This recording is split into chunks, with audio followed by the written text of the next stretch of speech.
تا دێت ڕێژەی زیارەتکارانی هاوڵاتیان هەرێم بۆ سعودیا بۆ بەجێگەیاندنی سونەتی عەمرا لە هەرێمی کوردستان بەرزتر دەبێتەوە. بە جۆرێک تەنها لە ساڵی 2022دا نزیکەی 40,000 هاوڵاتی سەفەری عەمرەیان ئەنجام داوە.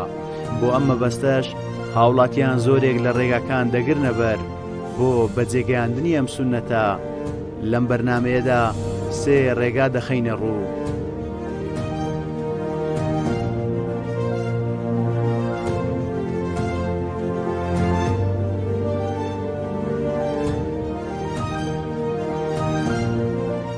دیارە پاداشت و گەورەی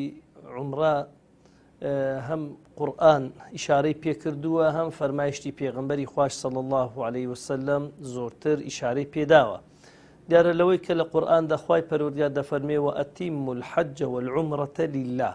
واتە حەج و عومرە بکەن لە بۆ خوای پەروەردگار، کە هەندێک لە زانایان حتا ئەو ئاەتیان کردە بەڵگە کە واجبی، بەڵام جمهوری زانایان دەڵێن سونەتەکی مؤەکەدەی پێغەمبەریە صلی الله عليه وسلم. تا یەکەم فەزل و پاداشت ئەمری خوای پەروەردگارە. دووەمین پێغەمبەری خوا صلی الله علیه وسلم بەخۆی لە ژیاندا 4 جار عومرەی کردووە، سونەتەشی دیکەی مؤەکەدەیە. سێمین ئەوجا بینە سەر ئەو فەرمایشتانەی پێغەمبەری عەلەیهی سەڵات وسەلام کە باس لە گەورەی و پاداشتی عومرەکردن دەکا، کە یەک لەوانە دەفەرمێ الغازی والحاج والمعتمر هم وفد الله، ئەوەی دەستە حەجێ، ئەوەی دەستە غەزایە، ئەوەی دەچیتە عومرەی وەفدی خوان. ئەنێ و پاداشتێکی زۆر گەورەیە کە پێغەمبەر صلی الله علیه وسلم فەرمی کەسە کە دەچێتە عومرە دەبیتە وەفدی خوای. ئەو جار لە پاشان وەفد تەبعاً ئیمتیازاتی هەیە، دوو شتی لێ باز دەکات پێغەمبەر صلی الله علیه وسلم. یەکیان لەوانە کە دەفەرمێ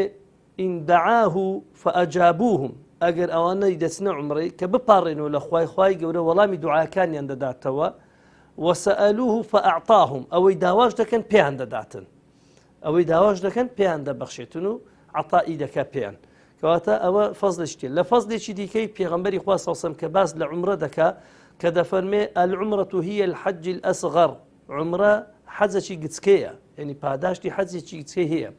لە حەدیثی دیکە هاتێ پێغەمبەر صلی الله علیه وسلم دەفەرمێ هەر کەسێک عومرەیەک بکە لە مانجی ڕەمەزان پاداشتەکەی بەرامبەر بە پاداشتی حەجێکە، یان حەجێک لەگەڵە من، پێغەمبەری خوا صلی الله علیه وسلم دەفەرمێ. و لە فەرمایشتێکی دیکەدا گەورەی پاداشتی عومرەمان لۆ باز دەکات پێغەمبەری خۆشەویست صلی الله عليه وسلم کە دەفەرمێ دەبیتە هەروەرینی گوناحان ودورمنبوني أو إنسانا تابع بين الحج والعمرة فإنهما ينفيان الفقر والذنوب كما ينفي الكير خبث الحديد والذهب والفضة. دفرمي حج بكن بدواي حج عمره بكن بدواي عمره تبكن لبر أوي دبيت هروريني جناح كانتان لا تشونوا كجان نوي تاوانا كانتان لدفتري أعمالتان وهروها دبيت فراوانبوني رزقتان. حتى هندێک لە زانایان پێیان وایە دەڵێ عمری ئینسانیش زیاد دەکات، ینی بەرەکەتدار دەکاتن عومرەکردن.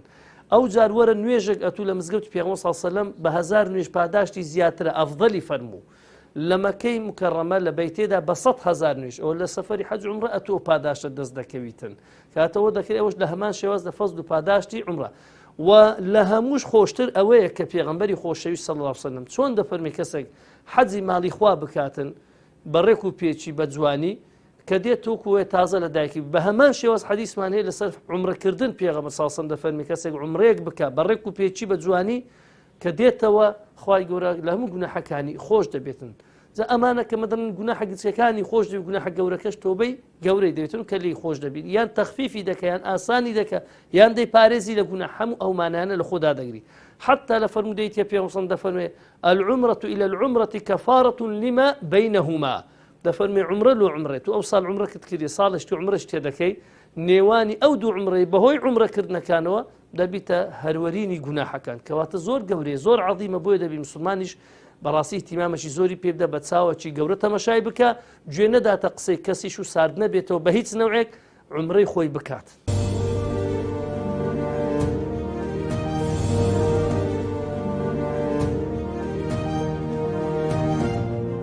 ڕێگای یەکەم بافڕۆکە لە سەنتەری شارەکانەوە بۆ عەرەبستانی سعودیەیە. ئەمەش زۆرترین زیارەتکار لەخۆ دەگرێت کە ماوەی کەمتر لە 3 کاتژمێر لە کوردستانەوە بۆ مەدینە دەخایەنێت و پێچوەکەشی بۆ یەک کەس و ماوەی 10 ڕۆژ لە 800 دۆلارەوە بۆ 1100 دۆلار دەبێت.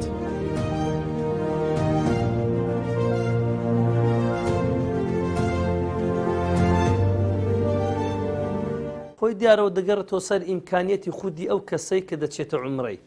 ئەگەر نا ئینسان لە عیبادەتدا هەر چەند ماندی ببیتن وەکو گوتراوەکەوە ئەلئەجر بقەدەری المەشەقەتی،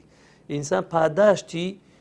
هەموو کار و کردەوەکانی بە پێی ماندیبوونە، چەند ماندیبوونی زیاتر ببینی پاداشتی زۆرتر دەبینی. بەڵام دەبی ئێمە ئەوەی تێکەڵ نەکەین، یعنی ئەمن ئێستا کە بۆ نمونە ئەمن هەمبی ئیمکانیتم هەبی بە تارەی بچم برم وڵا بە پێیان دەچم لە بە ماندیبوونی ئەزیەتدانی خۆت دروست نییە، ئەمە کەڕاهەتی هەیە ئەزیەتدانی خۆت ئەگە ئیمکانیت هەبی، بەس بۆ کەسێک ئیمکانیەتی نەبێ مانع نییە بە وەسیلە چی دیکە دەڕوا، بە چ وەسیلێک ئیمکانیەتت هەبی بەوەی پاداشتەکەی خۆت وەردەگری. حتمما ئینسان لەبەرەوەی نیتی و ئەوجە ئامادەشە میسانن بە پاسی بچی 30 ساعتی پێ بچیتن لەبەر ئیمکانیەتی نییە بە تارێکی بە 2 ساعت و نیوی پاداشتی ئەو کەسێک کە لەگەر ئەو ئیمکانیەتەشی نییە ئەوجە کە ئەو ماندیبوونەش دەبینی زیاترە لەو کەسێک کە حتمما کە کەمتر ماندیبوونی دەبینیتن لەو سەفەرەی دەکەواتە ئەجر و پاداشتی ئەو کەسانە زیاترە لەو سەفەری عومرەکردنەدا کە ماندیبوونی زۆرتر دەبین. ئەو جار ئەگە لە بێ ئیمکانیەتی بیتن بە پاسی دەچن میسانن چکەمە سێ جۆرمان هەیە، خەڵک هەیە ئێستا بە تارە دەچێ، خەڵک هەیە بە سیارە دەچێ ئیخۆی هەیە بە پاس دەچێتن بە گروپ هەر سێکی هەیە چینە هەش بوو بێتن بە پایسکری چوو بیتن و شتیوە ئەوەنە هیچ مانع نییە، ئەمانە خاسن لە بۆ بابی تەشجیع و لە بۆ بابی ئیمکانیت نەبی شەرع مباحی کردو ڕێپێداوە ئەگەر بە شەرتێک ئەمانی هەبێتن، چونکە ئەگەر بزانی بەهۆی پاسکل و بە پێیان بڕوە تووشی ناڕەحەتی دەبیتن و تووشی برسیەتی دەبیتن، تووشی نائەمانی دەبیتن، تووشی ڕێگری دەبیتن، ئەوە لەسەری دروست نییە خۆی بە هەلاکت بدا. ولا تلقوا بأيديكم إلى التهلكة و کاتە بەڵام ئەگەر ئەمان هەبوو بەڵام ئیمکانیەتەکەی بای ئەوەندە بوو بە وەسیلە بڕوە حتمما ئەو پاداشتی زۆرترە لە کەسێکی دیکە کە کەمتر ئەزیەت و ئازاری دەبینی.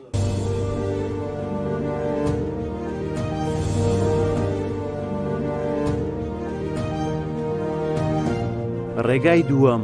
ڕێگای وشکانیە، ئەویش هاوڵاتیان بە پاسی تایبەتی یاخود ئۆتۆمبیلی تایبەتی خۆیان ڕێگا دوور و درێژەکە دەگرنە بەر، بەڵام تا ئێستا هەرێمی کوردستان ڕێگەی بە کۆمپانیەکانی ناوخۆ نەداوە ڕێگای پاس بگرنە بەر بە بیانووی نەبوونی ئەمنیەتی ڕێگا، بەڵام هاوڵاتیانی هەرێم لە ڕێگەی کۆمپانیەکانی کەرکووک و مووسڵ ئەم سەفەرە ئەنجام دەدەن بە جۆرێک بۆ یەک کەس و ماوەی 10 ڕۆژ بە پاس لە 450 دۆلار بۆ 550 دۆلار خەرجی دەبێت، لە بەرامبەردا ئۆتۆمبیلی تایبەتی تا 600 دۆلار تێچووی دەبێت.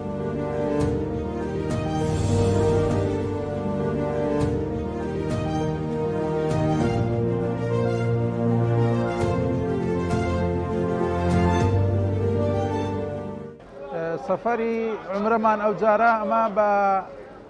بە پاسی بوو، ماشەڵای لێبێ سەفەری ئێمە سەفەرێکی زۆر خۆش بوو، یعنی جیاوازی زۆر فەرقی هەبوو لەگەڵ ڕابردوو لەگەڵ سەفەرەکانی ترمان لەگەڵ تەیارەی لەگەر ینی فڕۆکەی پاسەکەمان پاسێکی VIP بوو، سەفەرێکی زۆر ینی خۆش و پرچێژ و بەتام بوو بەڕاستی. ئیتر هیچ کێشەکمان نەبوو لە ڕۆشتنە لە هاتنەوەیە لە هیچ شوێنێکە. ئەمە لە کەرکووک بەڕێکەوتین، ئەو شارانەی پێ بەڕێکەوتین لە کەرکووک لە بۆ بەغدا، سەفەری یەکەممان کە چوونمان چۆ بەغدایە، دوایە چۆ کەربەلای، لە کەربەلای چۆ نخێب، لە نخێب چۆ عەرعەر، لەوێش داخلی سعودیا بووین. لە هاتنەوەشمان بە ڕێگایشتر هاتینەوە کە مەقسەد لە مەکەی هاتینەوە عەرعەر، لە عەرعەر هاتینەوە نخێب، لە نخێب چوینەوە ڕوومادی، لە ڕوومادی هاتەوە سامەڕا، لە سامەڕاش هاتەوە تکریت، ناحیە ڕەشاد و کەرکووک. باوەڕکە ئەمە سەفەرمان زۆر کردیە، بەس ئەو سەفەرە ئێمە ینی لە سەفەرێکی ماشەڵای لێبی ینی ڕۆحی بوو، سەفەرێکی زۆر خۆش بوو.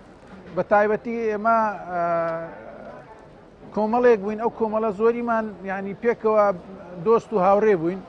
چەند جاری تر پێکەوە ڕۆشتبووین و سەفەرەمان کردبوو، ینی سەفەرێکی زۆر بەچێژ و بەتام و بەڕاستی زۆر خۆش بوو. ینی هیچ ناخۆشیەت و برێ سەفەر مشەقەت دەبینی لە سەفەردا، هیچ سەفەر نییە مشەقەت، خاستن بە تایبەتی سەفەری ڕێگا، بەس ئەو سەفەرە ئێمە ینی بەڕاستی لە کات و لە شوێن ینی سەفەرەکەمان زۆر خۆش بوو هیلاکەتیمان دیت بەو شێوە بەس بەو شێوەی نەبوو کە ئەوەندە هیلاکەتی پێوە ببینین ینی زۆر چێژ و تامیشی هەبوو بەخوا ئەو بەخۆم ڕێی خۆم وایە ینی ئەمە سەفەری عمرەی ئەگەر ئینسان گەنجبی لە توانای داهەبی ئیمکاناتی هەبیتن لە سەشنگ و تااقەت بی سەفەر بە پاس ینی مەسروفی کەمترە و ینی خۆشتریشە زیاتر دنیای دەبینی زیاتر لە ڕێگادا ینی زۆر شتەیە دەیبینێت و نەدیتیا زۆر شوێن هەیە دەیبینی نەدیتیا ینی ئینسان خۆشە چێژ و تامی وەرەگری فەرقیە لەگەرەوەی لە تیارێت و بە 2 سەعات دەچێوێن دەرێ و دادەبەزی.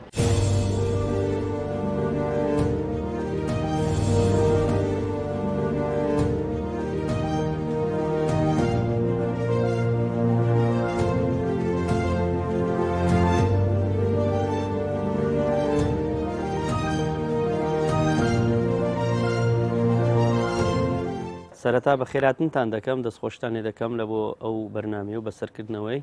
کەوا ئێمە بڕیارماندا گەشتێک بکەین بۆ ماڵی خوای گەورە لەگەڵ 2 هاوڕێترم بە سیارەی خۆمان ڕۆیشتین طبعاً تام و چێژی خۆی هەیە سەفەرکردن لە بۆ ماڵی خوای گەورە بە سیارە و کەوا بە خۆت لە ڕێگا شوێنەکان ببینی لێرە بەڕێکەوتین لە بۆ کەرکووک لە کەرکووک چوینە سامەڕا لە سامەڕا لە بۆ تکریت لە تکریت لە بۆ ڕوومادی شەوەک تەمان لە ماڵی برادرێکی خۆشەویستماینەوە لە ڕوومادی نوێژی بەیانیمان کرد و بەڕێکەوتینەوە لە بۆ عەرعەر لە بۆ نیوەڕۆ گەیشتینە شاری سەر سنوور و لە عەرعەر تاوەکو بەرنامەکەیان ئاوها ینی لەوێوە هەندێک لێکۆڵینەوە شتە لە سەر سنووری سعودیاوانە بەڕێیان کردین گەیشتە دەوری سعاد 2 لە سعاد 2 بەڕێکەترین لە سعودیا جادە و ڕێگاوبانەکانی زۆر خۆش بوو بەڕاستی تا شاری مەدینە لە بۆ 3 شەو گەیشتینە شاری مەدینە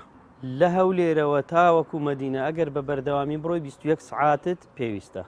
لە بۆ ڕۆیشتنی سیارە لە ڕێگای وشکانی بەڕاستی من پێشنیار دەکەم هیچ کەسێک ئەو ڕێگای هەڵنەبژێرێت لەبەرەوەی شوێنەکان زۆر چۆڵە بە تایبەتی لە دیوی عێراق لە دیوی سعودیاش بنزین زۆر کەمە نزیکەی 500 کیلۆمەتر ڕۆیشتین تاوەکو گەیشتینە شارێکی بە ناوی سیکاکە لەوێ بنزینمان تێکرد 500 کیلۆمەتر ڕۆیشتین ئەوجا بنزیخانەیەکمان دەستکەوت لەبەرەوەی پێشتر بنزیخانە لەو سنوورە نەبوو شوێنەکە بەڕاستی چۆلە جادەکە ڕێگاوبانەکان زۆر چۆلە لەوانەیە تووشی شکستی سیارە ئەوانەبی تووشی گرفتی گەورە بیت ئەلحەمدولای مە توش نەبووین هەر لە سنووری عێراقیش لە ڕوومادیەوە تاوەکو عەرعەر ئەو شوێنە زۆر چۆڵە هەتاوەکو حکومەتی عێراقی ڕێگات نادات بە شەو بڕۆی دەبێت چاوەڕێکی تا ڕۆژ هەڵدێت و دنیا ڕووناک دەبێت بەجا بەڕێکەوی لە بۆ عەرعەر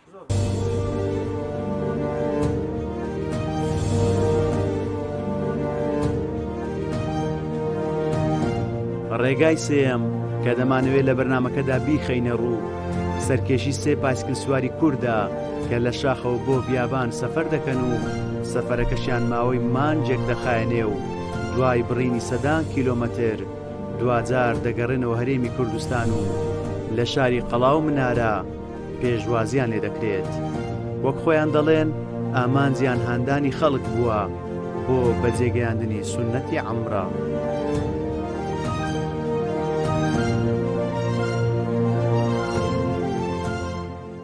لە سەرەتادا ئێمە وەکو پرۆژەی دووچەرخە دەدوێین پرۆژەیەکی خۆبەخشە کۆمەڵە گەنجێک خەریکین زیاد لە 11مان کارمان لەسەر کرد ئەو پلانێکی ئێمە دامان نابوو لە هەولێری پایتەختەوە بە پاسکل بڕۆین لە بۆ عەرعەر و لەوێشەوە لە بۆ وڵاتی سعودیا ئەو پلانی ئێمە کە هەمان بوو کەین بەڵام دیار بوو لە بەربواری ئەمنی و هەندێک سەرچاو کە پێیان ڕاگەیاندین ناتوانین لەناو عێراق پاسکل بەکاربێنین بۆیە بە ناچاری پلان بیمان بەکارهێنا لە هەولێرەوە بە پاسکل چوینە مووسڵ لەوێشەوە بە پاسێک تاوەکو سەرسنوور بەڕێکەوتین ئەوەی لای من بۆ جێگای پرسیار خواری و عێراق یاخود جنوبە نوختەی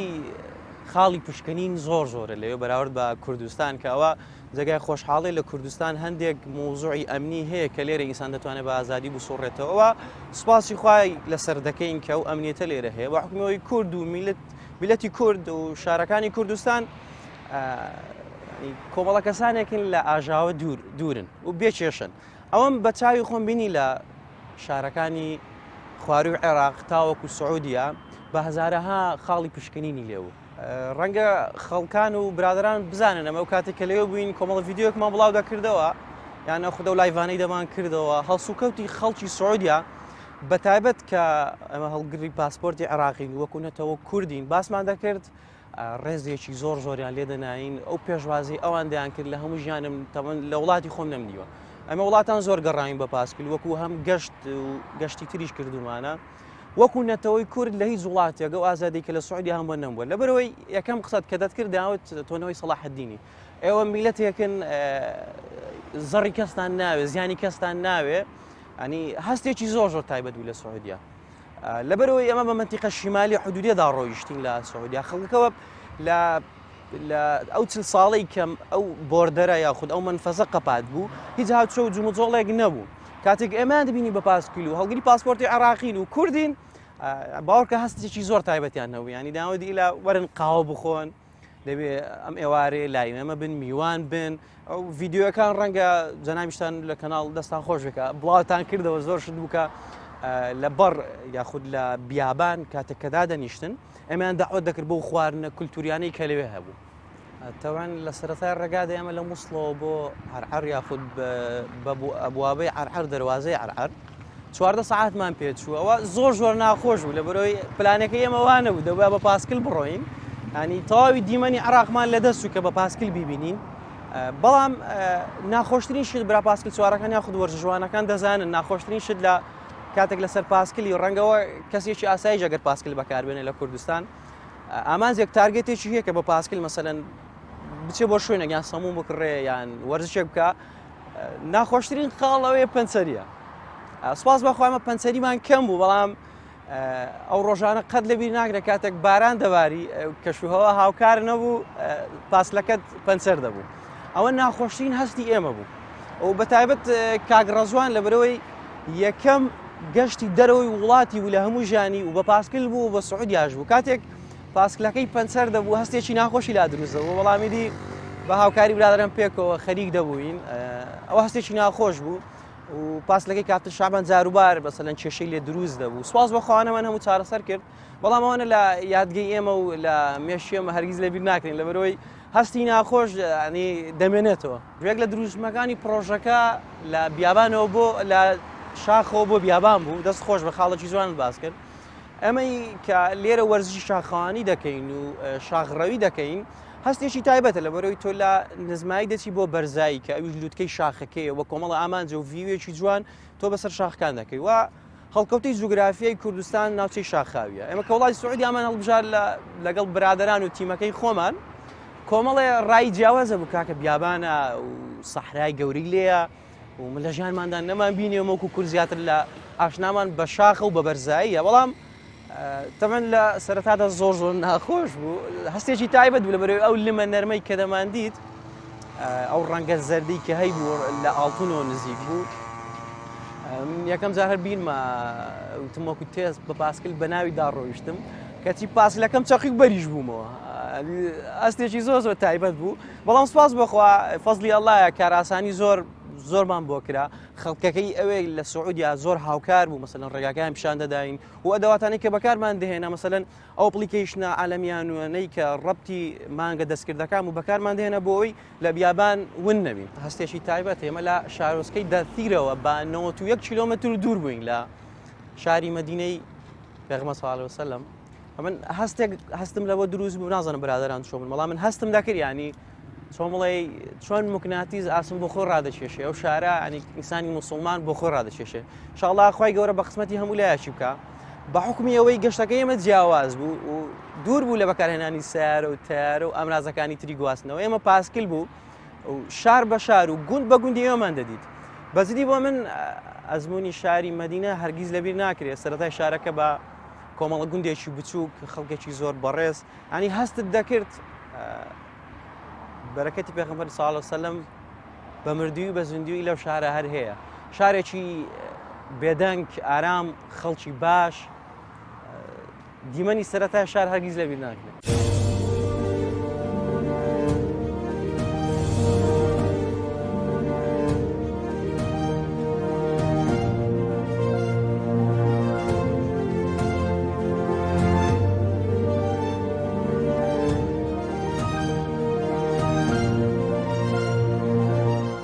بڕیاردان لەسەر پرۆژە یاخود لەسەرکردنی شتێک خۆی جورئەت یەکەم شتەکەت و بڕیار لەسەر شتێک دەدەی بەڵام بڕیاردانی شتێکی مەحاڵ ینی دووجار قورستر لەوەی کە بڕیار لەسەر گەشتێکی ئاسایی دەدەی کە با بڵێن بە تایارەیان بە سیارە گەشت دەکەی لەوانێ بڕیاردان ئاسانتر بێت وەک لەوەی تو بتەوێت بە پایسکل گەشتی وڵاتێکی تر بکەی ینی بڕیاردان جورەتێکی باشی دەوێتن ینی قوربانی دەوێتن من وەک خۆم با بڵێن بڕیارەکەی خۆم چۆن بوو لەگەڵ برادران ئیشمان لەسەر ئەو پرۆژەیە دەکرد و شارکردنەوەی خەڵک بۆ پاسکل بەکارێنان و لە بۆ مەسایلی ژینگە و ئەو بابەتانە یەک لە پرۆژەکان ئەوە بوو کە بۆ وڵاتی سعودیە بێت گەشتکردنی عەمرە سوپاس بۆخوا نیەتی عەمرەکردنم هەبوو خۆم بەڵام بڕیاری ئەوەمدا لەگەڵیان کەوا منیش بەو شێوە جیاوازە لەگەڵیان بووم ئەو گەشتە ڕوحی ئەنجام بدەم هەم ببێتە ئەزمونێک بۆ دەرەوەی وڵاتم و ئەزمونێک بۆ ناو خەڵکێک کە جیاوازتر لە ئێمە بیر دەکەنەوە و جیاوازتر لە ئێمە کللتوریان هەیە و با بڵێن هەتاوەکو شتە لێکچوەکانمان زۆر بوو زۆری لەو بابەتانە بڕیاردانی کامل پرۆژەکە هەرسێکمان کە بڕیارماندا وەکۆی کاک بیلال و کاک شعبان ئەوان خۆیان گەشتی وڵاتانیان ئەنجامدا و گەشتی ناوخۆمان زۆر زۆر ئەنجامداوە ئەدی یەکێک لە پرۆژەکانمان گەشتکردنی عەمرە بوو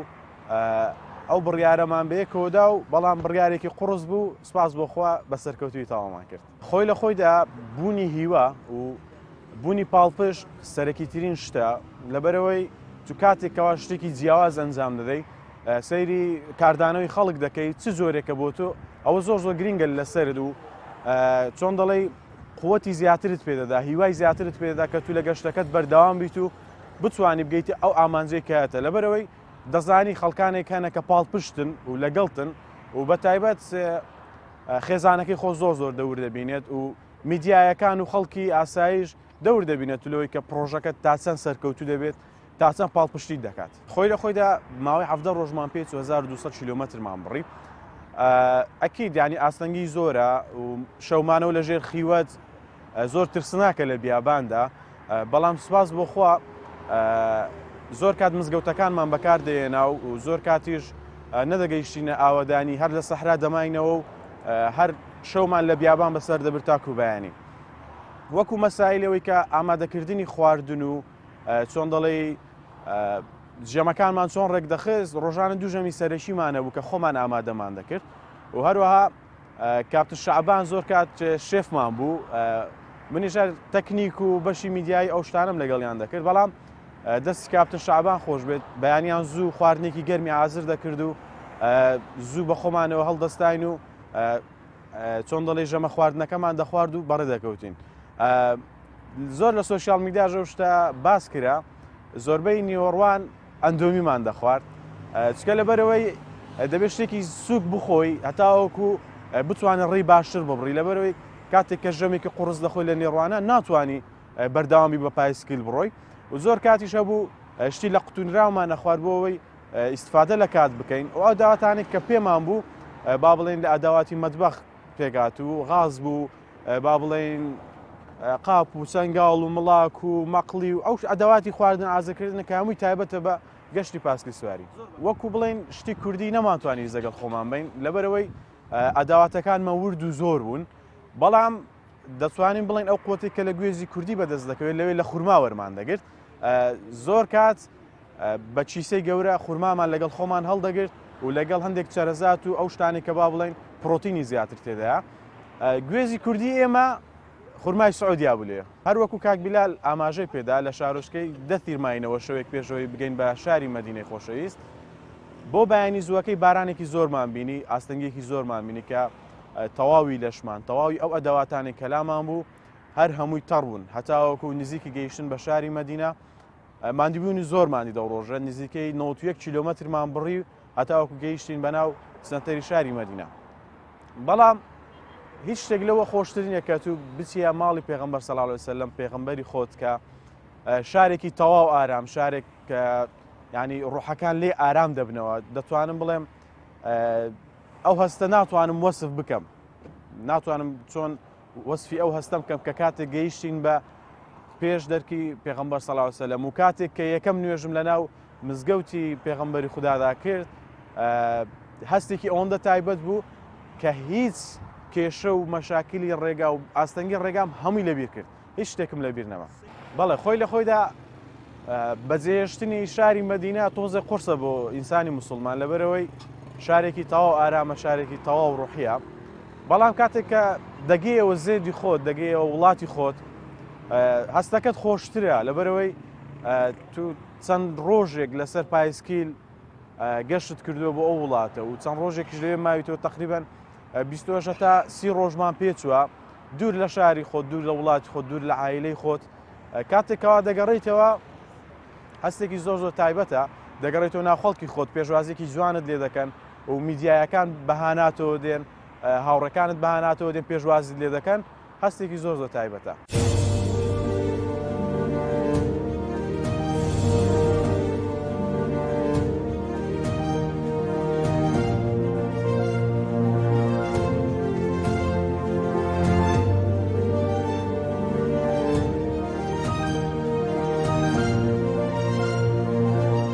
جارە پێشی هەموو شتێکی ئەوانەی کە دەچنە عومرە دەبی نیەتی خۆیان سافکەن چونکە قبولی هەموو عملێک عومرەش یەکە لەو ئەعمالە ساڵحانە کارە چاکانە دەبی نیەتی پاک بێ ئیخلاص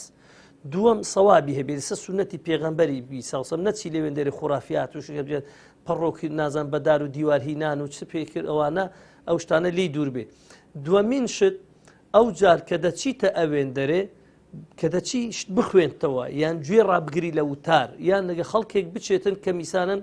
بتوانێت سوودی لێ ببینێتن و بەرنامەداڕێژی بۆ بکات چونکە کاتەکان زۆر بەقیمەتن زۆر بە نرخن بە تەواوی ژیانمان بەڵام لەوێندەر بە نرخترن لەبەرەوەی ئەجر و پاداشتی عیباتەکان زۆر زیاترن لەوەی لە کنەخۆت لەوانەیە ئەو جارە فرسەت و دەرفەتێکە بۆ دڕێکەوە دەرفەتەکی دیکە نێتەوە پێش بۆیە پێویست دەکات لەسەر عومرەکاران لە برایانمان لە خوشکانمان لە گەنجانمان هەر پیاوەکان بە پیر بە اختیار هەرچێ بن بتوانن کاتەکانی خۆیان بەڕاستی بە فیڕۆ نەدەن لەبەرەوەی بەرنمەیان هەبی من هەموو جارێ پێیان دەڵێم زۆر جار سەعات و نیوەک پێش بانگی بەیانی هەستە لە فندق دەستنوێژ شو بڕۆ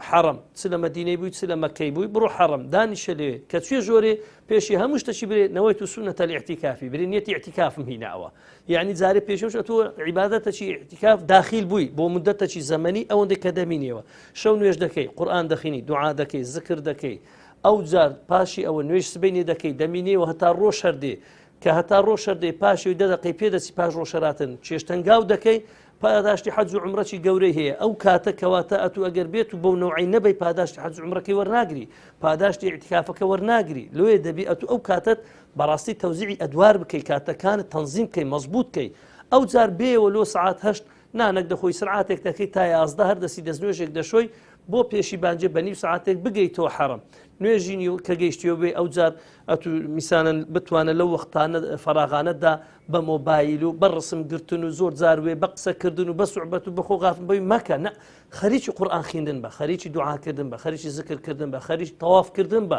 چونکە پێغەمبەر سەڵ دەفەرمێ 120 ڕەحمەتدا دەبیزیتە سەر ئەو بەیتە دەفەرمێ 22 ئەو کەسانی بەس بە چاو تەماشای بەیتی دەکەن تەماشا دەکەن یعنی تەرکیز دەکەن ئەسەر بەیتێ فکرێن بە لایدا داناچی لۆ دەوێ هەموو ژیانی ڕابچێشی هەموو کیانی ڕابچێشی لە بۆ عیبادەت تەفکیر تەماشاکردن تەنظیر یان ئەو جار پاشان دەفەرمێ چل ڕەحمەت بەبەر ئەو کەسانە دەکەی کەوا نوێژی دەکەن 6 ڕەحمەت ئەو کەسانی کە تەوافێ دەکەن ئەم خێرە گەورەی ئینسان چۆن بتوانین لە قیسە خۆی بدە ئەو جار بابێتەوە نانی نیوڕانی دەخوای سرعاتێک دەکە بۆ پێشی عەسر بچێتەوە ناو حەرەم دیسان نیەتی اعتیابی نێتە دوای عیشا نێتەوە مەجای دەستنوێژ دەبی کەواتە ئەو کاتانە نەچیتن بە فندق و بە نووستن و بە گەڕانی بازاڕ و بە تەلەفۆن هەیە بە نیو سەعات بە 3 چارێک بە سەعات ئەو خەریکی ڤیدیۆ ئەو دار و دیوار تەسویرکردن و پیشاندان و ئەوانە غەڵەتە ئەو دەشە و دەڕۆژە فرسەتێکە یان ئەو دوو هەفتەیە کە چەندە فرسەتێکە لە ژیانت فرسەتێکی زێڕینە دەرفەتێکی زۆر گەورەیە زێڕینە دەبی ئەتوو هەڵی بقۆزیۆ جوانترین باشترین کار و کردار بکەی و هەروەها گەورەترین و حەجمێکی زۆر گەورە لە پاداش خڕ بکەیەوە چونکە لەوێ خەزێنەیە چۆن ئەمن هەموو جارێ بەوەندەی وەسف دەکەم دەڵێم ئینسانێک لە ئاقارێک بێ لە ئاسمان زێر ببارێ زیو ببارێ دۆلاری بۆ ببارێ لؤلؤ و مەرجان و دوڕی بۆ ببارێ لە زەویش بۆی دەربێ بڵێنە تو 2 هەفتە ئەوە بەس دۆ تۆ لە خۆت خڕکەوە ئایا تو ئەو خودا 1 دقەی بەزایع دەدەی لە خڕکردنەوەی ئەوەی والله لێ ناگەڕی دقەکی سرعات بکەی نەنانی دەخۆی نەدەنووی بەزە بە خاتری خۆ دەوڵەمەندکردن و خڕکردنەوەی ڕەسید زیادکردنی دنیای خۆت دەیکەواتە بۆ قیامەتێ ئەمە دەبی ئەمە ئەوەی زیاتر بکەین ئاخر قسەم ئەوەیە کە یەک لە پیاوچاکان و ساڵحین وەفات دەکا یەک لە زانیان خەونی پێوە دەبینی ڕێخوای گەورە چی پێکردی هەم کار و کردە چاکت کرد دەرێ وەڵڵاهی ئەمن یەک وەسیەتم هەیە بۆ ئەو کەسانێکەوە زیارەتی ماڵی خوای دەکەن چ بەحەز کە بە عومرە دەچنە مەکە و مەدینەی بتوانن زۆرترین عیبادەت بکەن باشترین ماندیبوونی بکەن لێرە گەورەترین خێری لێ دەبین ئەو شتە ئەمنی نەجات دەخوای گەورە ئەو باغێکی بەهشتی لە قەبرەکەی پێبەخشیمە لەسەر ئەوەی کە لە مەکە و مەدینەی زۆر خۆماندی کردووە جا بتوانانی ئینسان ئەو فرسەتە گەورە لە دەست نەدا.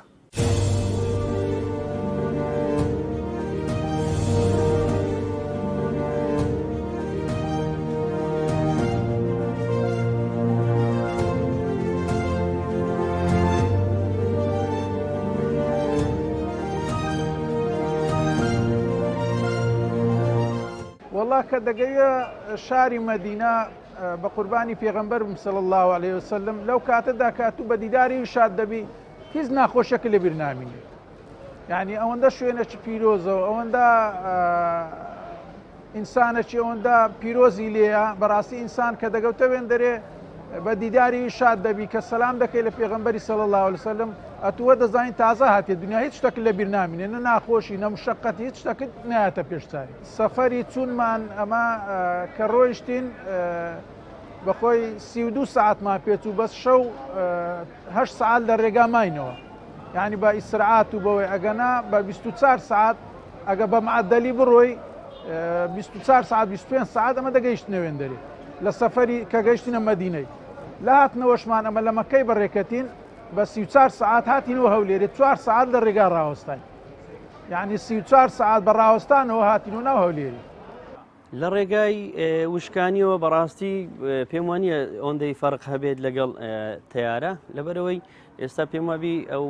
کۆمپانیەکەن خەڵک دەبن بە 8 وەرەقە و ئێمە تقریبی 8 وەرەقەیەکمان ڕۆیشت لەبەرەوەی ڤیزایەکەمان بە 220 دلار وەرگرت و 80 دلار لە سنووری عێراق و سعودیا بە سیارەوە گومرگت دەکەن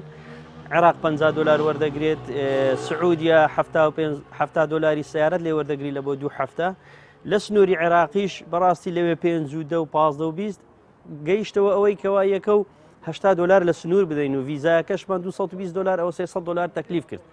بنزینیش لە دێوی سعودیا بە 900 دیناری ئێمەیە بەڕاستی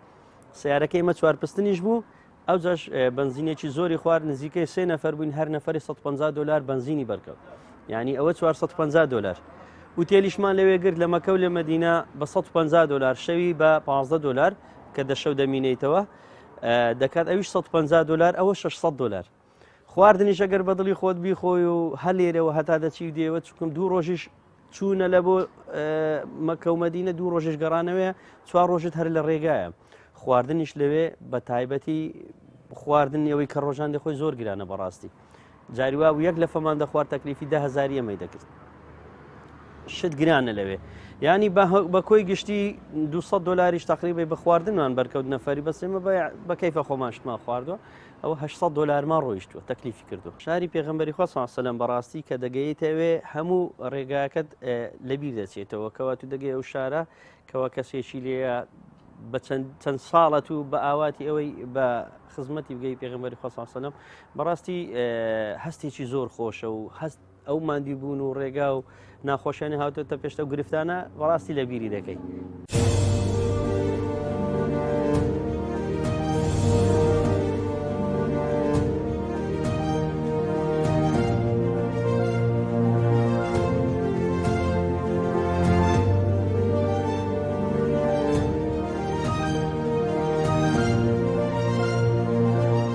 طبعاً ئەمە کە هەر لە سەرەتای دیمەنی شاری مەدینەمان دید و ئەڕەمی پیرۆزمان دید من شخصی خۆم تەواوی ئازارەکانم لەبیر کرد لەبەرەوەی سبحان الله یەکەم ڕۆژێک بێر بەرەوەی بگەینە شاری مەدینە لە شارۆچکەی دەفیرەوە کە بەڕێکەوتین ساعت 5 بەیانی کە لە خەڵسای نوێژمان کرد باران بوو سبحان الله نەوەستا تا نزیک شاری مەدینە ئەمە کەلوپەلەکانمان و خۆمان هەموویمان تەڕ بوو 2000 من هەر بیرم بە ینی 30 کیلۆمەترێکمان مابوو بە شاری مەدینە پاسلەکەی من پەنسەر بوو ینی ئەو ڕۆژە بۆ من ناخۆشترین ڕۆژ بوو لەبەرەوەی باران بوو تاوای لێ هات پاسلەکەم هەندێک کێشەی تری تێکەوت ڕۆژێکی زۆر زۆر ناخۆش بوو بەڵام بەدیتنی حرام هەموویم لەبیر کرد کاتێک دەستمان کرد بە نیەتهێنان و ئیحراممان بەستا و وان دەزانی ینی تازە لە دایک دەبم و کاتێکیش گەیشتینە شاری مەکەی پیرۆز ئەو هەستە مکنیاتی زیێ دووبارە دروست بیەوە ینی ئینسان لە بۆ خۆی چێش دەکات و ڕادەچێشێت بەجددی هەستێکی تایبەت بوو دەستدان لە کەحبەی پیرۆز وەسف ناکرێت من برادران زۆر بەیان باز دەکردین داودا تا خۆت نەچی نازانی چه هەستێکی تایبەتە ئومێدەوارم ئەوەی مسلمانە ڕێ بکەوێتە ئەوێ و خی گەورە بە قسمەتی بکە زۆر گرینگە نیەت ئینسان نیەت بێنێ ئەمە 2 ساڵ بە خەریک بووین دیخوای گەورەکەی دە قسمەت بە شێوازە بوو ئومێدەوارم ببێتە جێگایەوەی کە دەرسێک بێ بۆ خەڵک ینی ئەمە وێڕای بەخۆبەخشانە ویشکردن و لەسەر ئەستۆی خۆمان پارێکی ئەزگار زۆر کاتێکی ئەزگار زۆرمان بەخشیە پرۆژەکە بە مادووبوونێکی زۆر بە 7 ڕۆژەوە لە حدودەوە بۆ شاری مەدینەی خۆشەویست بڕینی 1200 کیلۆمتر بە پاسکل چۆن بە ناتوانانی ینی بە سیارەکەی خۆت بە تیارە بۆ گەشت بکە ینی ئومێدەوارمەوە بێتە جێگای بیرکردنەوەیە گە پرۆژەی ئێمە و گەشتەی ئێمە تەمەەن خاڵێکی زۆر گرینگە هەمومان دەزانین ژیانی ڕۆژانەی هەر ئینسانێک پێیوەستە بەو کۆمەڵە ڕۆتینیانی کە بەکاری دێن ئەو پێداویستانەی کە هەیە ئەمە یەکشت گرینگە ئەو پرۆژەی دووچەرخەیەمە کە کارمان لەسەر دەکرد تاکەشت کە ئێمە بگەێنتەوە پاسکلەکانمان بوو وەکو وەسیلەیەکی گواستنەوە ئەو کوالەتی پاسلانەوە بەکارمان دێنە لە عێراق وڵاتی عێراق دەتوانم بڵم بە هەموو یەگەر دەدانێک لێبێ لە 42 میلیۆن خەڵکی عێراق و 10 پاسکلی ئاوا هەبێ لە بەرەوەی کوالەتی پاسکلەکان هەڵگری ئەو جانتایان کە ئێمە پێمانە و کوالەتی پاسکلەکان زۆری بەکارهێنانێن زۆری تراڤینگ یاخود تڕەڤڵ یاخود گەشتکردنیان پێ دەڵێن ئەم جۆرە پاسکلانە تایبەتن تۆ ناتوانانی پاسکلێکی ئاسایی سەرشەخام گەشتێکی ماوە درێژی پێ 30 کیلۆ 40 کیلۆ هەڵگرێ لەگەڵ خۆی تەمان گەورەترین کێشەی ئێمە ئەدەواتەکان بوو ئێمە سەفەری دەرەوەی وڵاتمان کرد وڵاتە دراوسەکان بۆی هەندێک کەلوپەلی تەکنیکی بەکارێنین هەمووی لەسەر جیفانی خۆمان و بە کۆمەچیکردنی یەکتر تەمان من سواز بۆ تەواوی ئەو سپۆنسەرە بەڕێزانە دەکەم کە هاوکارمان بوو لە گەشتەکە بەڵام وەکو مەوزوعی مادیەکە هەمووی لەسەر جیفانی خۆمان بۆ و ئەو برا بەڕێزانەی کە بوونە سپۆنسەری پرۆژەکە سپۆنسەری معنەوی پرۆژەکە بوون بابەتی میدیایی سپۆنسەری میدیایی بوو بابەتی دیجیتال مارکتینگ کۆمپانیایکی نزیک لە خۆمان بوو کە دیجیتال مارکتینگ پەیجەکانی دووچەرخەیە خود پرۆژەی تویلسی گربووە ئەستۆی خۆی یەک لە کۆمپانیەکانی حەج و عومرە بوو کە لە شاری مەدینە و شاری مەکەی پیرۆز گرتنی وتێل و خواردن دابین کردبوو بۆ ئێمە ینی ئەوەی کە ئێمە سەرفمان کردبوو لەسەر ئەستۆ و جیفانی خۆمان بوو بەداخەوە ینی لە زۆر دەرگاماندا لە زۆر شوێنماندا دەمانویست بگەینە شوێنێک کە مەسەلەن ئەو ئەستۆیم هەمانە ئەو پرۆژەی هەمانە و بە قووەتر نیشانی دەین لە بەرەوەی ئەمە هەمومان دەزانین کاتێک کوالیتی ئیشێک دەکرێت پارە زۆر تەسیری هەیە ینی تۆ دەتوانی بە جوانترین شێوە و ئەدەواتی تەکنیکی ئەمە لە شتانی کە بابەتی میدیایی بوو ینی لە فلای کامێکمان نەقز بوو لە درۆنێکمان نەقز بوو ئەگەر پێمان بە تەواوی ئەو ڕێگەیامان تەسویر دەکرد کە لە مۆنتاژەکان یاخود کەناڵەکان بڵیان دەکردەوە ئەین دەبووە هاوکارێکی زۆر گەورە بۆ خەڵک ڕێپشاندەر و ڕێبەرێکی خەڵک کێشەی مادی تەبعەن کێشەیەکی گەورەی پرۆژەکە بوو بەڵام سوپاس بەخوا ئەویشیان چارەسەر بوو بە تەواوی گەشتەکە ماوەی 30 ڕۆژی خاند و گەشت لەسەر پاسکیل 7 ڕۆژی خاند بەڵام لێرە لە هەولێر هەتاوەکو مووسڵ ڕۆیشتین لەوێەوە بە پاس هەتاوەکو بەوابەی هەرحەڕ یاخود سنووری هەرحەڕ ڕۆیشتین دووبارە لەوێەوە بە پایسکیل دەستمان پێکردەوە و گەیشتین بە شاری مەدینە بە ماوەی 7 ڕۆژ 1200 کیلۆمتر خۆی لایەنی دارایی بۆ گەشتکردنی عومرە هەرچەند سرف بکەی زۆر ئاساییە بەڵام خەڵکێکی ئاسایی کە گەشتێکی ئاسایی بە تیارە ئەنجام دەدات یاخود بە سیارە مەسروفی ئەوەندە ئێمەی ناچێت چکە لەبەرەوە ئێمە زیاتر لەوان دەمێنینەوە لە ناو شارەکان و زیاتر لەوان لە ڕێگاکان دەمێنینەوە ژەمە خواردنمان زیاترە مەسروفمان گرانترە و زایدەن ئەگەر بینە سەر ئەوەی باسی ئەدەوات و تەکنیک و پاسکلەکانمان بکەین هەروە کاک بیلال ئاماژەی پێدا ئەو جۆرە پاسکلانە کە ئێمە بەکاری دێنین ینی هەمووی پارەیەکی زۆری پێویستە لەبەرەوەی پێویست بە پایسکلێکی تەواو تەکنیکە پایسکلێکەکەوە بتگەێنتە شوێنی مەبەست وە داواتە تەکنیکیانێک کە بەدەستمان هێنا زۆربەی لە دەرەوەی وڵات بەدەستمان هێنا بەداخۆ کە لە ناوخۆی کوردستان و عێراق ئەو ئەدەواتانەمان بەدەست نەکەوت یعنی وەرحاصڵ مادیەکی زۆرمان لەسەر گیرفانی خۆمان سرف کرد و دووبارە سپاسی و سپۆنسەران دەکەین کە هاوکاری معنەویمان بن لە زۆربەی شتەکان بەڵام وەکو لایەنی دارایی تەنها لەسەر ئەستۆی خۆمان و ئەستۆی پرۆژەکە بوو